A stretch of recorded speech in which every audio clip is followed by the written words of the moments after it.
अभी जस्ट देख कर आ रहा हूँ बॉर्डर मूवी का सीक्वल बॉर्डर 2 एंड ऑनेस्टली मैंने पहले भी बोला था कि इस फ्रेंचाइज के लिए मैं एक्साइटेड हूँ। इससे एक्सपेक्टेशन है, मैं सनी देओल को देखने के लिए एक्साइटेड हूँ। ये मैंने पहले भी बताया था और सही बोले तो मेरे कुछ डाउट्स भी पहले थे जो कि अब कह सकते हो कि वो खत्म हो चुके हैं। मूवी ओवरऑल मुझे बढ़िया लगी है। अब डिटेल में बात करते हैं कि भाई मूवी कैसी है, मूवी में क्या हुआ और क्या ये बॉर्डर मूवी की जो लेगेसी है उसको कंटिन्यू कर पाती है या नहीं। देखो, अगर बिल्कुल शॉर्ट में डिटेल में आपको नहीं घुसना है, बस ये जानना है मूवी अच्छी है या नहीं है, तो मैं आपको सीधा आंसर दे देता हूं कि भाई मूवी आपको बढ़िया लगेगी। मूवी का थिएटर एक्सपीरियंस बढ़िया लगेगा।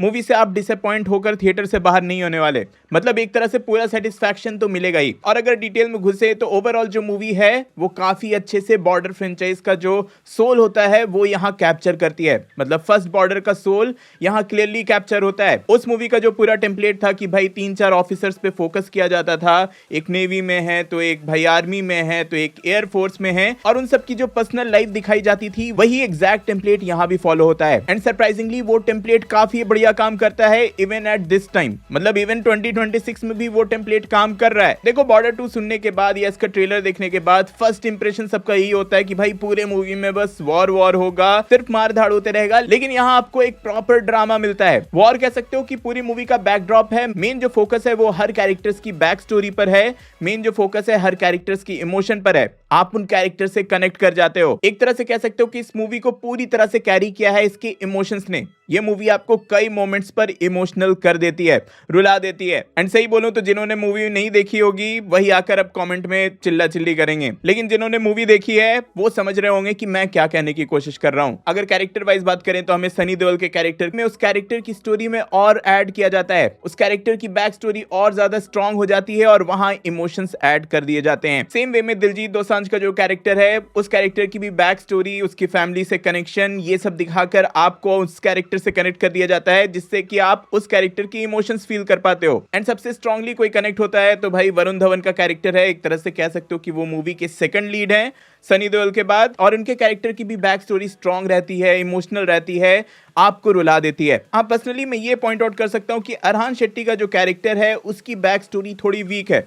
उस कैरेक्टर से आप उतना इमोशनली कनेक्ट नहीं हो पाते हो। लेकिन अपार्ट फ्रॉम हिम बाकी जितने भी कैरेक्टर्स हैं उनकी जो बैक स्टोरी है, उनका जो इमोशनल बैगेज है वो काफी ज्यादा स्ट्रांग है, और वही इमोशनल बैगेज आप एज ऑडियंस फील कर पाते हो। अब ऐसा नहीं है कि भाई मूवी में बस रोना धोना ही है, आपको रुला कर ऑडियंस से कनेक्ट किया जाता है। मूवी के फर्स्ट हाफ में जब सारे कैरेक्टर्स मिलते हैं, सरप्राइजिंगली वहां ह्यूमर भी काफी अच्छे से काम करता है। एक तरह से कह सकते हो कि ये मूवी एक प्रॉपर वॉर ड्रामा मूवी है जहां आपको ह्यूमर भी मिल रहा है, इमोशन भी मिल रहा है, थोड़ा रोमांस भी मिल रहा है, एंड ऑब्वियसली क्लाइमेक्स में तो यार एक्शन ही एक्शन है और वर्दी एक्शन है। मतलब मैं ज्यादा स्पॉइलर तो नहीं देना चाहूंगा, लेकिन एंडिंग वाले मोमेंट पर ऐसा लगता है कि सब कुछ खत्म हो गया और फिर जब सनी देओल की एंट्री होती है, पाजी की एंट्री होती है, तो भाई वो मोमेंट बहुत ही शॉकिंग है। उस टाइम लगता है कि भाई आर रेटेड मूवी हो चुकी है, प्रॉपर एडल्ट मूवी हो चुकी है, इतना ग्रोसम वो सीक्वेंस था। मैं फिर से बोलूंगा कि जो देखे होंगे वही समझ सकते हैं कि मैं क्या कहना चाह रहा हूं। इसके ऊपर से कई सारे मोमेंट्स नॉस्टैल्जिया देने के लिए डाले गए हैं। जैसे कि अरहान शेट्टी का जो कैरेक्टर है वो आपको सुनील शेट्टी के डायलॉग्स बोलते हुए दिख जाएगा